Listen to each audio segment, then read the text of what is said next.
நம்ம கூட இருக்க ஒரு பெரும் சக்தி இருக்குது. அது எப்படி எடுப்பதுன்னா, அது ஒன்றே ஒன்று, ஒரே ஒரு எளிய முறை, உயிர் கூட செய்யக்கூடாது. தெய்வத்தின் பேராலோ அல்லது உணவுக்காகவோ உயிர் கூட செய்யக்கூடாது. உயிருக்கு அது தெய்வத்தின் பேரால் செய்தாலும் அதுவும் பாவம்தான். சில பேர் குல தெய்வத்துக்கு செய்யணும்னு சொல்லுவாங்க. தாராளமாக செய்யணும். ஏன் என்ன அவங்க சொன்னால் கேட்கப்படான். அவங்க தெய்வத்தின் பேரால் கொலை செய்வாங்க. சில பேர் நல்லா சுவைக்கிறதுக்காக உயிர் கொலை செய்வாங்க.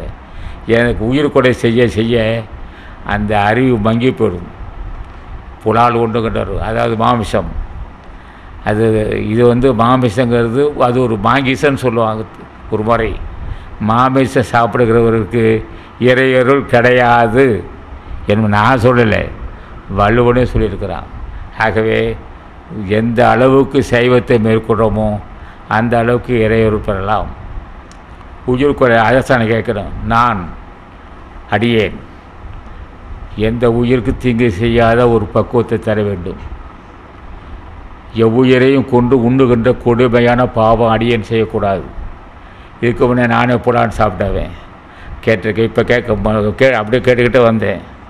நான் இந்த உயிர் கொலை செய்து உண்ணுகின்ற கொடிய பாவம் செய்திருக்கிறேன்.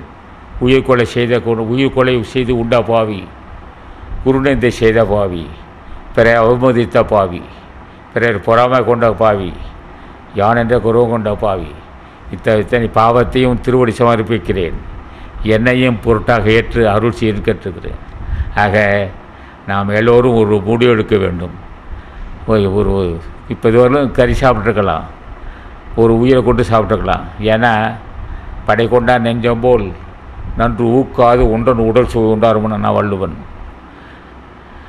ஆயுதம் உள்ளவன் கொலை செய்வது எப்படி தான் சிந்திப்பான். அது ஒரு சுருக்கமாக சொல்கிறேன். படை கொண்டா நெஞ்சம் போல் நன்று ஊக்காது ஒன்றன் உடல் சுவை உண்டாருமன்னா, ஒரு உயிரை கொண்டு சாப்பிட்டு சுவைத்தவன் அவன் கையில் ஆயுதம் வந்தால் எப்படி கொலை செய்கிறான் நினைக்கிறானோ அப்படி சுருக்கம் பண்ணது நிறையா இருக்குது.